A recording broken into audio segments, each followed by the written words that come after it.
After my sister, the golden child of our family, died in an accident, my parents' grief was a raw, open wound. But I had stumbled onto her anonymous online journal, and I knew the truth. She hadn't died. She had faked her own death. I was about to show my parents, to end their suffering, when I overheard my mother's choked whisper to my father through their half-closed door. "The one who should be gone is still here," she said, her voice cracking, "and the one who had a future is gone." My stomach dropped. "We poured everything into that master's degree," she went on, bitterness sharpening every word. "Just waiting for her to help pay for her sister's medical bills. What did I do to deserve a daughter who drains the life out of us?" I froze in the hallway, the air suddenly too thin to breathe.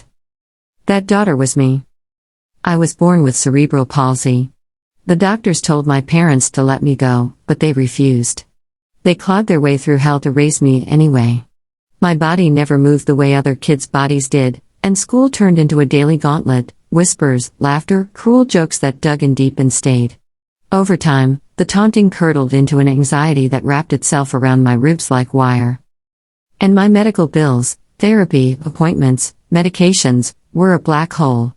Every dollar my parents earned disappeared into it. We never had a single easy year. Not one. I was the anchor dragging this family to the bottom. Staring at my parents' weary backs through the crack in the door, I made a silent promise. "You're right, Mom. If anyone should have been gone, it should have been me. I'll be good. I'll stop being a burden. I'll go." Before I did anything irreversible, I opened Chloe's journal one last time. A new entry had been posted. "Faking my death feels like being reborn.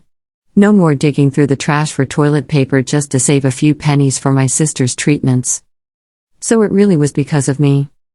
Of course it was. A single tear hit the screen and blurred the words into a smeared haze. Guilt surged so hard it nearly drowned me, but underneath it, sharp and startling, was something I hated myself for feeling. Relief. Because Chloe had lived a life of quiet misery long before she disappeared. She never wore new clothes. Her sleeves always sat too high on her wrists, her pants always too short.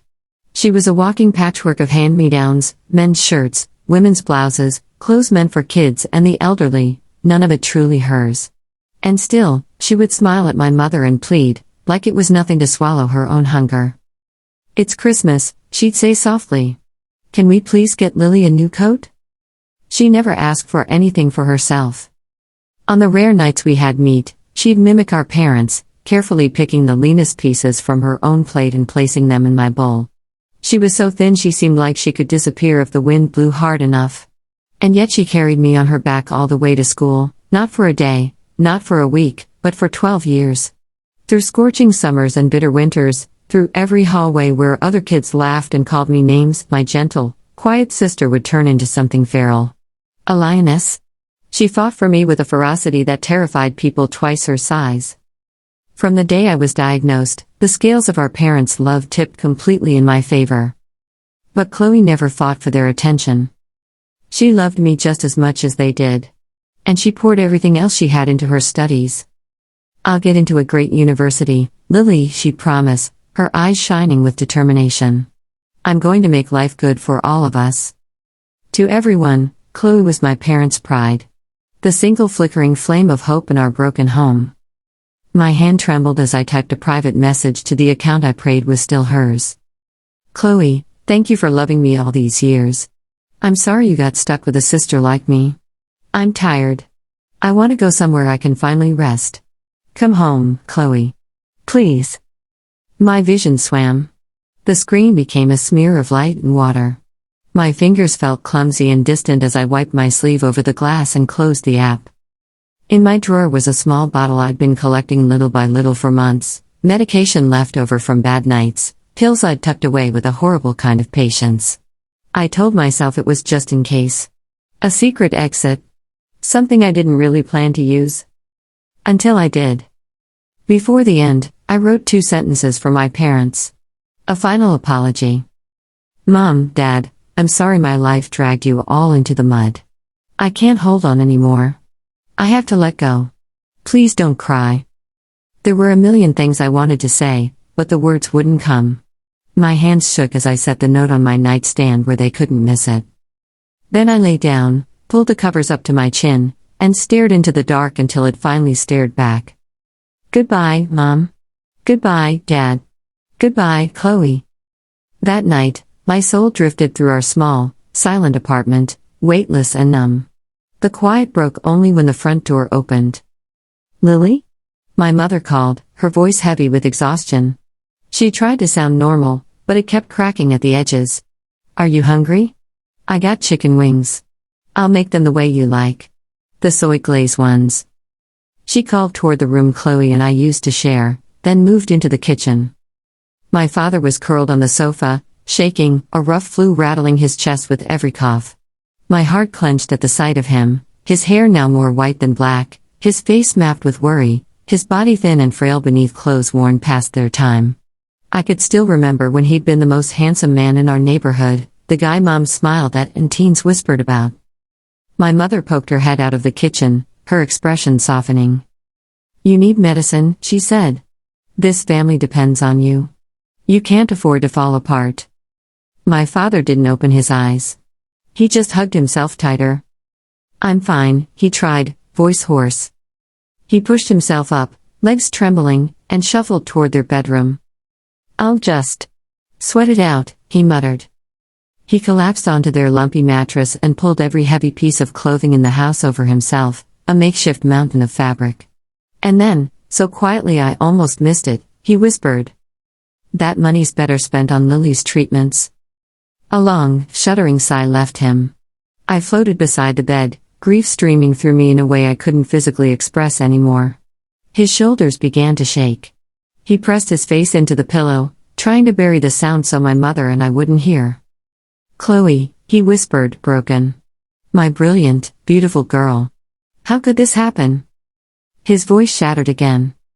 God. If you had to take one of my daughters. Why did it have to be her? I reached out to rub his back. My hand passed straight through him. It's okay, I whispered, but my words vanished into the air. I'm gone now. You and Mom don't have to suffer anymore. Maybe Chloe will come home. He couldn't hear me. He cried until my mother came in to tell him dinner was ready. He wiped his face fast, swallowed it down, the same way he swallowed everything. She didn't suspect he'd been crying at all. Not hungry, he said. Just call Lily. My mother sighed and walked toward my room. She pushed the door open and saw me tucked beneath the covers. Lily, she called, softer now. Time to eat. I made your favorite. Chicken wings. Silence. I didn't move. She tried again, patience thinning. Lily? Nothing. Frustration flared, hot and sharp. Are you listening to me, she snapped, or are you dead in there? I work myself to the bone day after day, and this is the thanks I get? Can't you give me one moment of peace? Must you always be in bed like a lump? Her voice rose with every word, and somewhere inside the anger was a crack widening into something else. I'm talking to you, she shouted. Do you hear me? The whole family is falling apart and all you can do is sleep. Then her voice broke completely. It should have been you, she sobbed. Then I could fall apart too, and we'd all finally be free. Tears streamed down her face. She swiped at them with the back of her hand like she was furious at herself for having them. I rushed forward on instinct to hug her, to hold her the way I used to when she cried in the dark. My arms closed around her. I'm sorry, I whispered, helpless. Mom, I'm so sorry. I knew she didn't hate me, not really. It was my illness she hated. The relentless burden that had tormented them for 26 years. She stormed out of the room and collapsed into a chair by our rickety dining table, weeping into her hands. On the table sat 3 bowls of rice, a small plate with 2 glistening chicken wings, and a side of homemade pickles. The wings were for me. My mother only ever bought 2. At first, the butcher had sneered. Who buys just 2 wings? My mother would offer a tight, embarrassed smile. Over time, he learned about our family. He stopped making comments. Sometimes he even slipped in ginger or scallions for free. When Chloe was still here, her eyes would practically widen with longing at those wings. But she'd always force a smile and say, You have them, Lily. I don't even like them. I had asked her once, small and bitter, doesn't it make you sad that Mom and Dad love me more? Chloe had laughed, like I'd asked the most obvious question in the world. Of course not, she said. What's there to be sad about? They take care of you more, sure, but they paid for my education, didn't they? Getting me through school cost a fortune. I never felt like I was losing. Remembering that smile hurt like a blade turning in my chest. If it weren't for my body, if it weren't for me, our family could have had a good life. Mom and Dad both worked 2 jobs, construction during the day, washing dishes at a restaurant at night. Together they brought in just enough to almost feel normal. Until the bills showed up. My physical therapy alone cost more than our rent. There were programs that helped, but my mother insisted the private clinic had better results. For 26 years, rain or shine, she took me there and brought me home. Then there was the anxiety. The depression. Therapy sessions, multiple times a week. Medication. My mother never hesitated. And it meant that when Chloe went to college, there was no money left for her living expenses. She worked multiple jobs while studying full-time. Because of me, every person in my family was trapped in their own private hell. I'd reached a breaking point before. More than once. And every time, they had found me in time and pulled me back. This time, they didn't. I remembered my grandma taking a bus for hours from her town to bring us eggs from her backyard chickens. She saw what my illness was doing to my mother, how it was grinding her down to nothing. One day she couldn't take it anymore. You have 2 choices, she told my mother, voice shaking with love and desperation. Either you leave that child somewhere. Or you leave your husband and remarry. You're still young. Your life shouldn't be over because it's hard.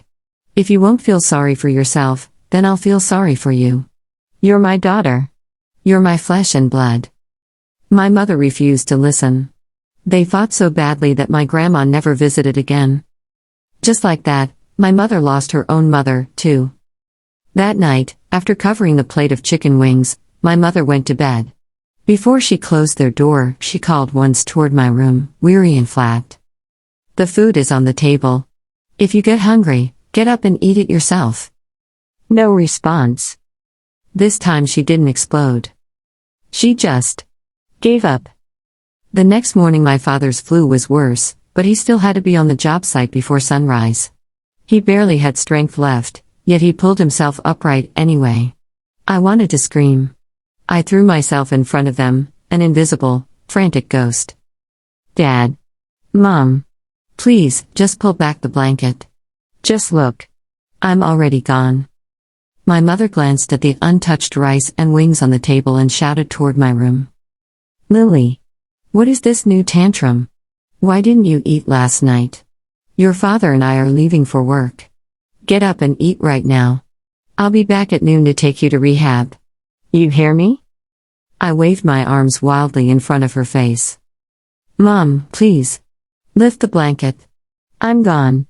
You're free. Her phone rang. She paused and answered, breath clipped. A woman's voice crackled through the speaker. Hey, it's Sharon. I've got some good news for you. My mother's first instinct was always work. Is there a job opening? No, not that. Sharon hesitated. It's my friend's son. He's 35 and not married. Decent family. Just an ordinary guy. And I was thinking, well, with Lily's condition, it's not easy for her to find someone. Maybe we could set them up. That way you and your husband would finally be free. You could start saving for retirement. Let's be honest, so long as Lily is with you, you'll never have a day of peace. This is a good thing. Someone willing to take her off your hands. The color drained from my mother's face. For a woman who was usually composed, her voice turned to pure venom. You must have a lot of free time, she hissed, sticking your nose in my family's business. Worry about your own house. My daughter isn't something you can hand off like a box. She ended the call with a sharp, shaking motion. This wasn't the first time people had tried to set me up. The men were always the ones society decided were acceptable matches for someone like me, men with their own struggles, their own limitations. People talked like my life was a problem that needed to be transferred, like a burden someone else could be paid to carry. But my parents could never bear the thought of me being mistreated in someone else's home. So they stayed. They held on. They carried the unbearable. I wrapped my arms around my mother, a useless, spectral hug. Why couldn't a woman this good have been blessed with 2 healthy daughters? My mother turned her anger toward my room. Lily, for God's sake, can't you be more considerate? Stop with these moods. I know I've been distracted, because of your sister. I've been out of my mind with grief. Don't be angry, okay? Or you'll make me angry too. Her voice softened at the end, almost pleading. I'm leaving for work, she said, and if that food is still on the table when I get back, you'll have me to answer to. She saw nothing. At noon, precise as an alarm, my mother returned. She hurried into the kitchen, shouting as she cooked. Lily. Time for the rehab center. Get ready. She stir-fried vegetables with practiced speed. The rice was already packed in a thermos, ready for me to eat later. When she stepped out and saw last night's meal still untouched, something in her snapped. She stormed into my room, face tight with impatience. And for the first time since I'd vanished, a flicker of hope went through me. Finally. What is wrong with you? She demanded. These moods, unbearable. I treat you like a queen and you ignore me. You refuse to eat, are you trying to break me? She grabbed my shoulder over the blanket and shook me, frustration mounting with every movement. What is it, Lily? Answer me. Who upset you this time? Can't you have a little mercy on me? I'm exhausted. Her breathing turned ragged. Her face flushed. She shook me again, harder, voice cracking into panic and rage. Then a frantic voice cut through the air like a siren. Mom, stop. Chloe. Thank God. My mother froze, thunderstruck, staring at my sister as if she were seeing a ghost. Chloe didn't have time to explain. She lunged forward and yanked back the blankets. And in that instant, the world stopped. My mother's face drained of color so fast it looked like someone had pulled the plug on her. Chloe made a sound I'd never heard her make before, something between a sob and a scream. Lily, wake up, she begged, hands shaking as she grabbed my shoulders. I'm here. I'm back. I'm sorry. I'm so sorry.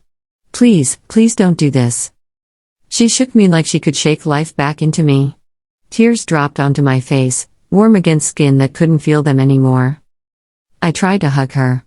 I tried to tell her I didn't blame her. That she didn't do this. My arms closed around air. My mother stumbled forward like she'd forgotten how to walk. She reached out with trembling hands, touched Chloe's cheek, then touched it again like she needed to confirm she wasn't hallucinating. Chloe?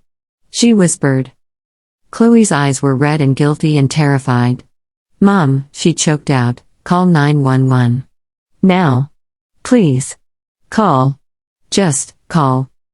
But my mother was still stuck on the impossible fact standing in front of her. You're here, she breathed, half laughing, half sobbing. You're alive. Mom. Chloe's voice broke. Please, Lily. My mother's gaze finally slid to the nightstand. The note. Her fingers snatched it up. Her lips moved as she read the 2 sentences I'd left behind, and for a second she actually looked calm, almost irritated, like this was one more episode she was exhausted by. Then Chloe ripped the paper from her and shouted, "This isn't a tantrum. Look at her." My mother's mouth opened. No sound came out. Then panic hit her like a wave.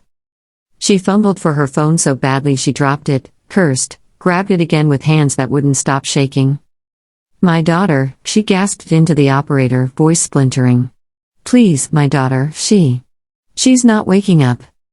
Chloe tried to lift me. She was thin, so thin, and for a second I saw the old image of her carrying me to school, only now the weight was wrong. Unnatural. She still forced herself, teeth gritted, dragging my body up as if willpower could undo what I'd done. Lily, she sobbed, stumbling toward the door, hold on. I'm taking you to the hospital. You hear me? You're going to be okay. I'm here. I'm here now. I screamed at her without a voice. Chloe, don't. It's too late. Don't destroy yourself carrying a body that can't come back. She walked right through my spirit like I wasn't even there. My mother called my father in a frenzy as she ran, tripping on the stairs, falling hard enough to scrape her knees through her jeans. "Come home," she cried into the phone like a child. "Please, please, come home, Lily, Lily." The paramedics arrived fast. They checked me quickly, with faces that told the truth before their mouths did. Chloe clung to one of them, eyes wild. "Take her. Put her in the ambulance. Hurry." The paramedic's voice was gentle but firm. "I'm so sorry. There's nothing we can do." Chloe blinked like she hadn't understood the language. "No," she said, shaking her head. "No, you're wrong. She always comes back. You have to try." My mother grabbed the paramedic's sleeve, rage and terror melting together. "You're supposed to save people," she cried. "You're supposed to." "Ma'am," the paramedic said sharply, trying to pull her back from the edge of hysteria, "please. I need you to understand. We can't change this." A heavy thud hit the sidewalk behind them. My father. He'd arrived just in time to see the world end. He sank to the ground like his bones had turned to sand. His face went gray.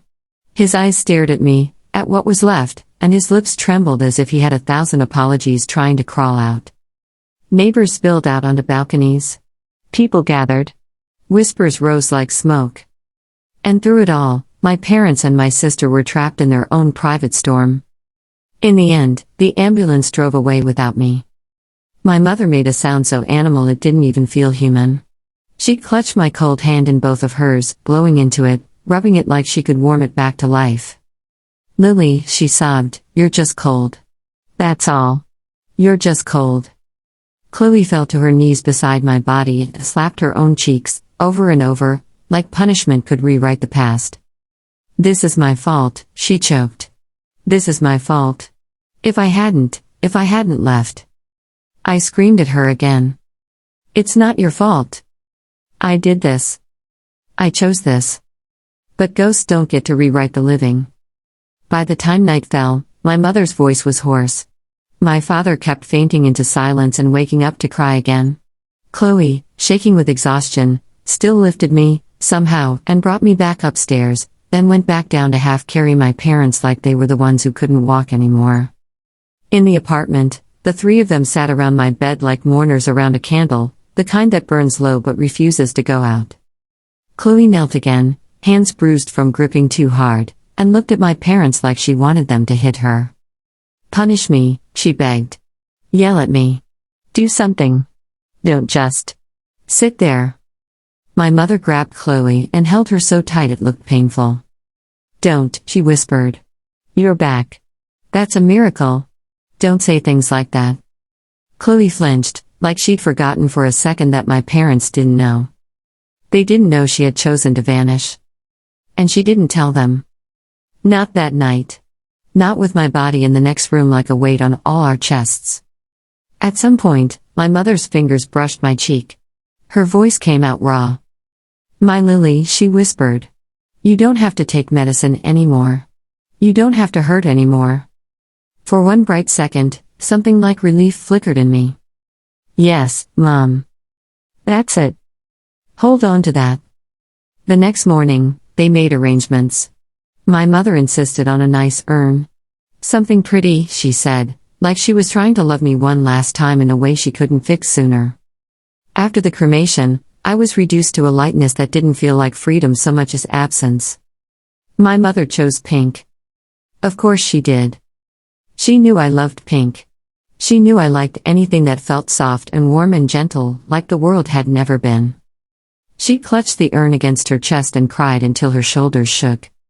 Outside the building, someone approached with the kind of smile that tells you they've mistaken tragedy for opportunity.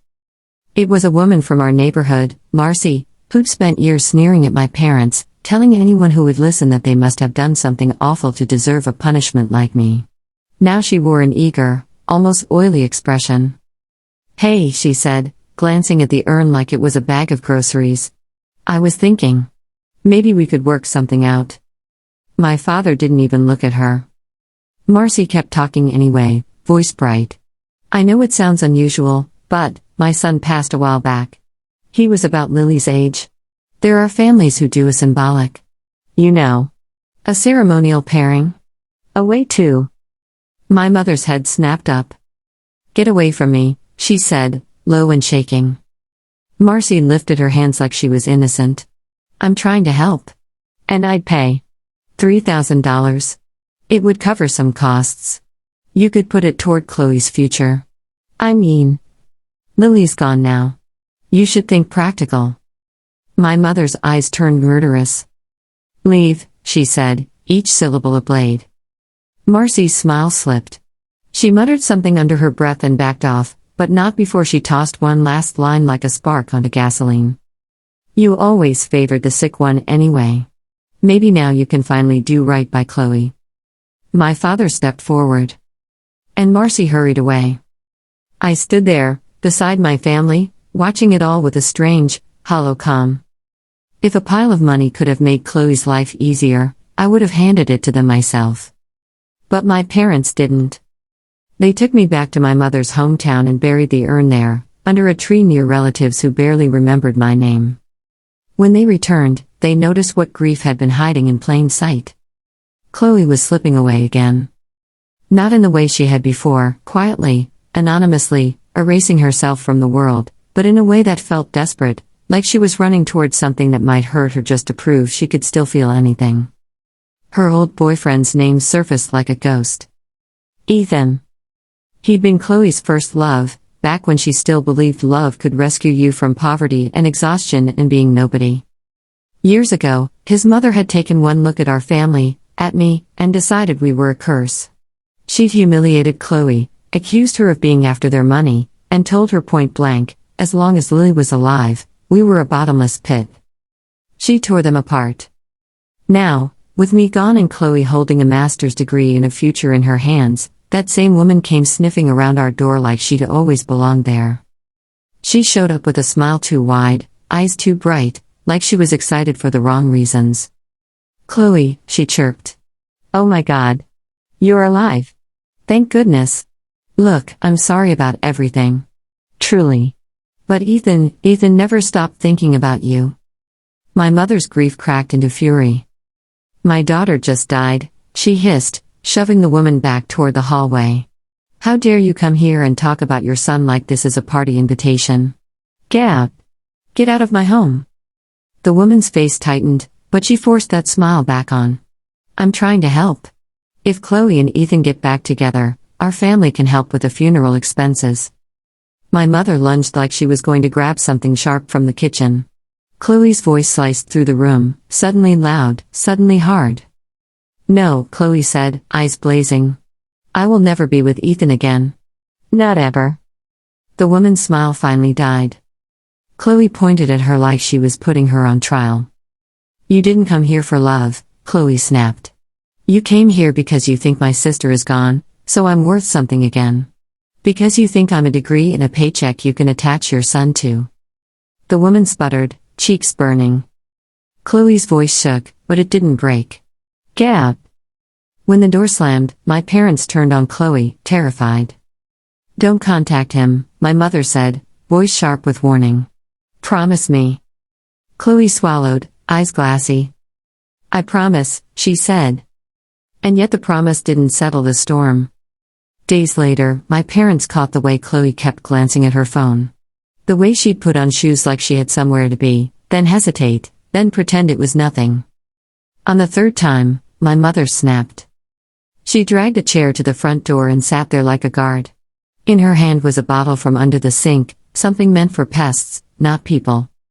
If you walk out that door to go to him, my mother said, voice trembling, I'll do something I can't take back. My father stood behind her, face twisted with rage and fear. If you don't listen, he said, voice low, then you don't have a father. I floated between them, panic rising even though my heart didn't beat anymore. Please. Please don't do this. Please don't break each other. Chloe stared at them like she was seeing the full shape of her own life for the first time. The dutiful daughter. The scholarship kid. The one who never asked for candy. The one who smiled through hunger. The one who carried a sick sister for 12 years and still said, it's fine. It's fine. Her hands clenched at her sides. Then she exploded. "So it's like that?" Chloe said, voice shaking. "Is it always like that? Everything I want is wrong unless you approve it?" My mother blinked, startled. Chloe's eyes filled, but her voice sharpened, turning all that pain into something dangerous. "Lily could do anything," she said, bitter and raw.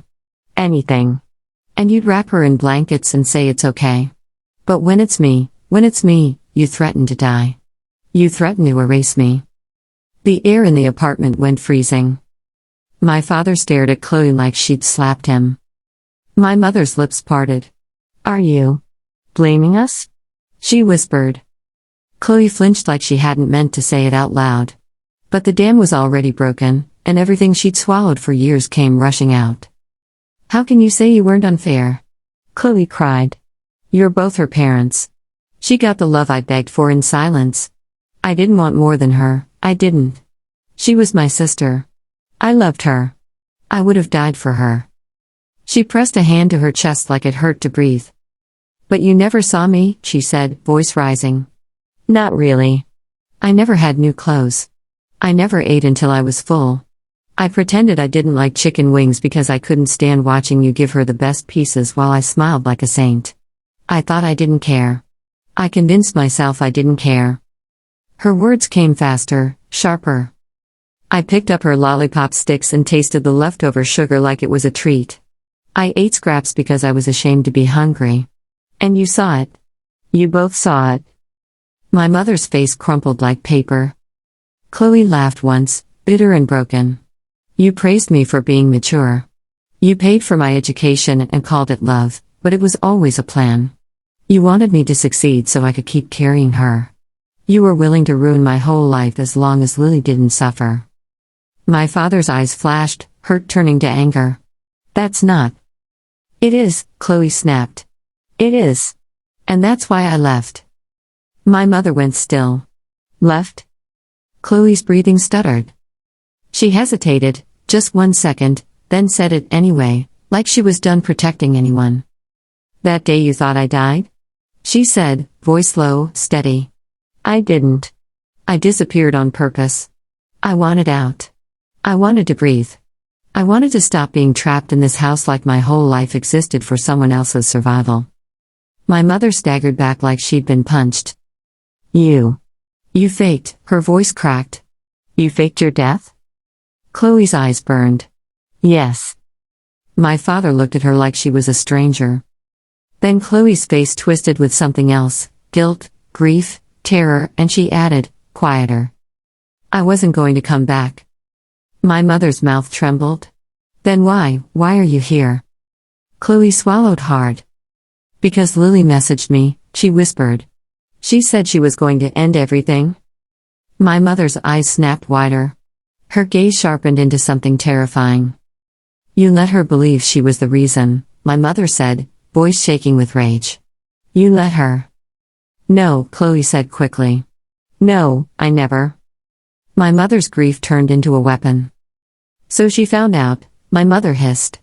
"She found out you left because of her, and she couldn't take it."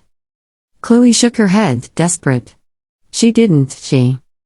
But the guilt on Chloe's face was all my mother needed to see. The slap came fast. A sharp sound, like a door slamming. Chloe's head snapped to the side. Tears jumped into her eyes. "You killed your sister," my mother said, trembling all over. "How could you? How could you be that cruel?" "No," I tried to scream. No. She didn't kill me. I did this to myself. I did this because I heard you. Because I believed you. Because I was tired." Chloe stumbled back, hand pressed to her cheek. Her eyes were wet, but they were also empty. "I didn't," she whispered. My father stepped forward, furious, wounded beyond words. "If you walk out that door," he said, voice shaking, "you don't come back." Chloe stared at them. Then she turned and ran. I chased her like a shadow. She ended up in a fried chicken place 2 blocks away. She ordered 2 plates of wings like she was trying to fill a hole that had been carved into her. She ate with tears sliding down her face, not caring who stared, not caring who whispered. I sat beside her, sobbing without sound. All those years. All those times I offered her half my wings. All those times she pushed my plate back and scolded me gently. I don't like them, Lily, like it was a lesson I needed to learn. I believed her. I was so stupid. After she left the restaurant, she bought a big bag of lollipops and went to the river. She sat on the edge and ate them one after another, crying like a child. Panic gripped me. Not again. Please, not again. I tried to shove her away from the edge, tried to push her toward the sidewalk. My hands passed through her like smoke. I was useless. A ghost who couldn't even protect the only person who had ever been fierce for me. Then her phone buzzed. A message.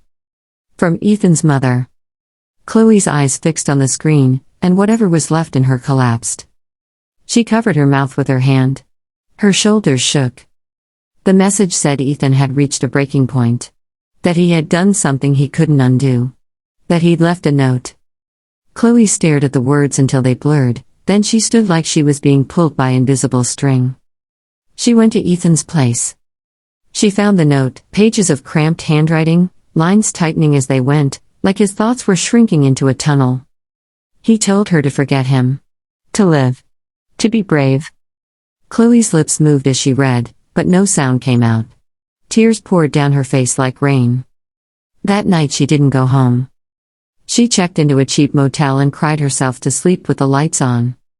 I tried something I'd never tried before. I pressed myself against her like prayer. And somehow, I slipped into her dream. She saw me. Her eyes went wide with a shock so pure it looked like hope. Lily, she breathed. She grabbed me, hugging me like she could anchor herself to my spirit. I'm sorry, she sobbed. I'm so sorry.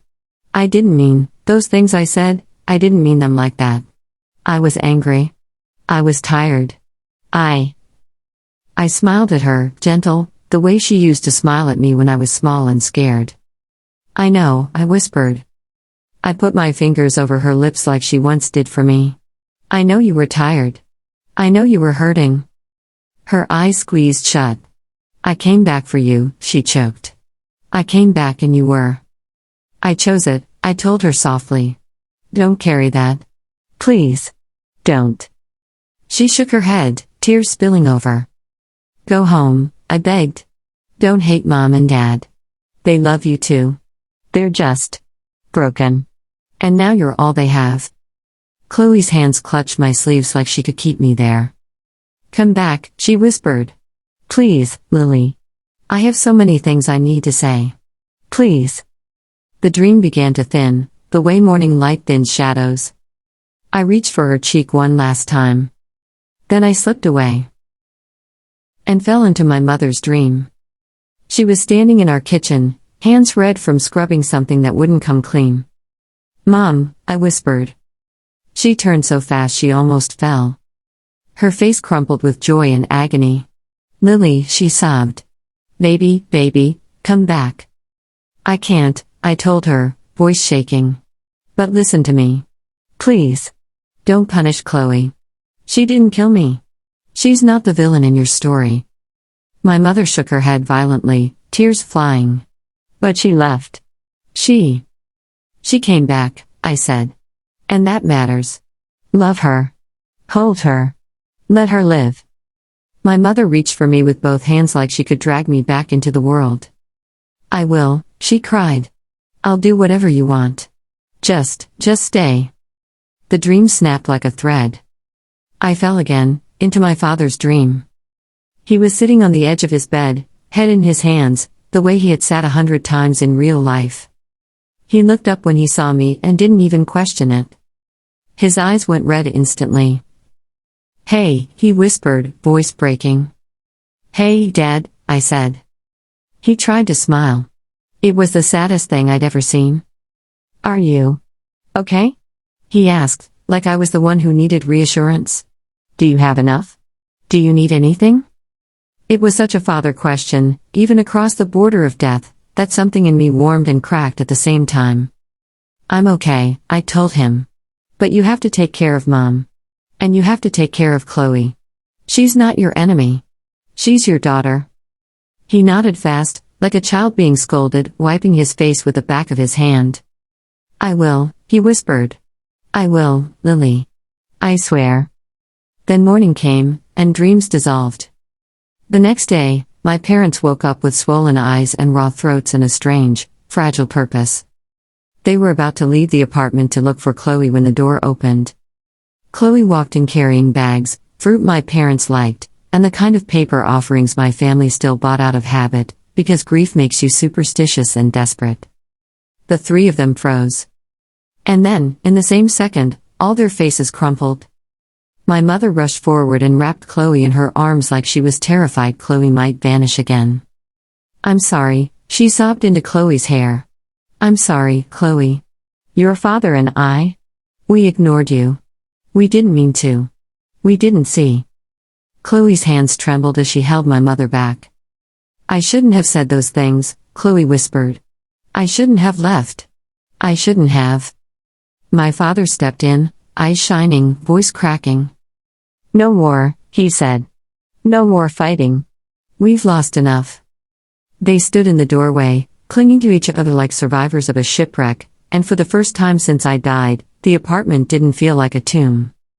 My father cleared his throat roughly. We should go, he said, attempting a crooked smile through tears. We have to. We have to talk to Lily. She visited me. My mother sobbed harder, but she nodded.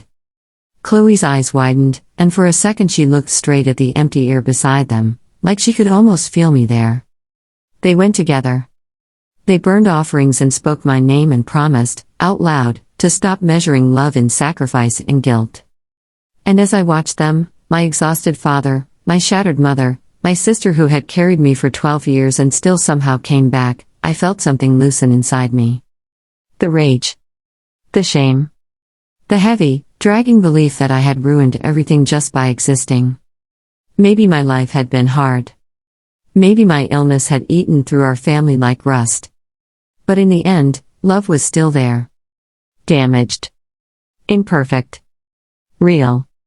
I stood behind them, the soft winter wind passing through me, and I let myself believe one last thing. They would survive this. They would love each other in the ways they still could. And I, finally, could rest.